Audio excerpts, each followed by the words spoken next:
Alright, so you should now be at section 2.2 on page 18 of the 600-00316-000 Rev 00 document or later.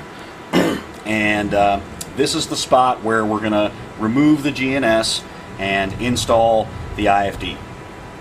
So, first thing we're going to start off with is our 3/32 Hex Tool.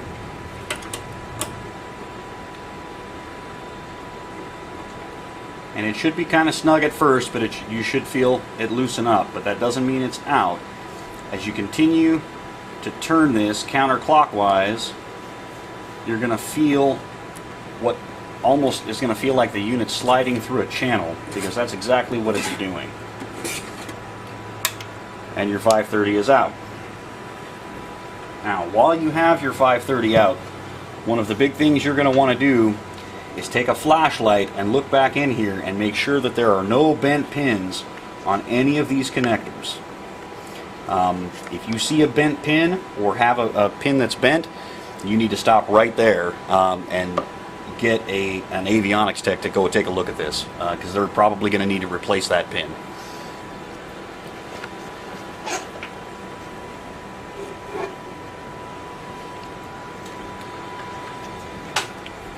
Show the logo, the 540 being flat.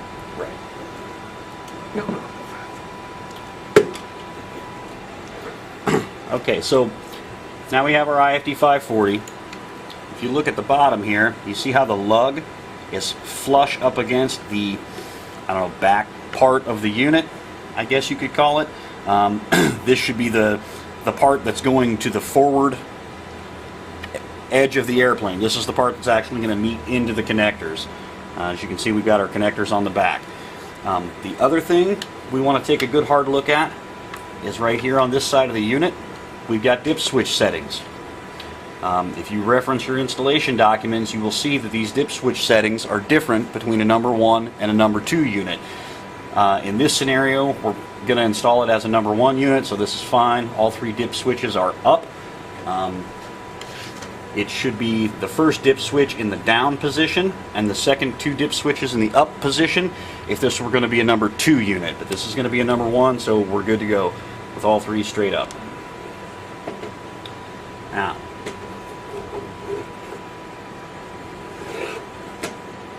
as you slide the IFD in, you might have to wiggle it around a little bit to get it to fully make back there. Now, you guys are also going to have an advantage that I don't. Your instrument panel is not going to wobble like this. But once you get it in there as far as you can, give it a little push with your thumbs. You're not going to hurt anything.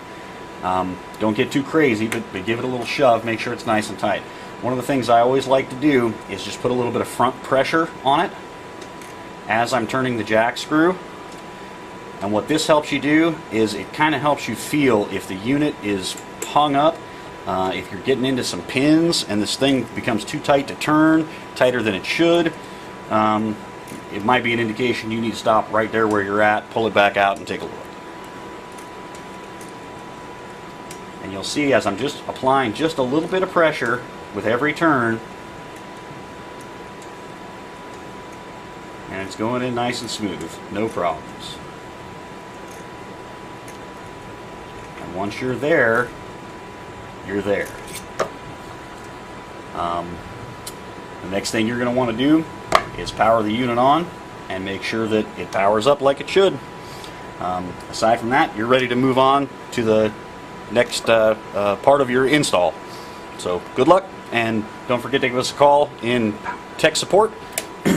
If you need any help at all, by all means, that's what we're here for.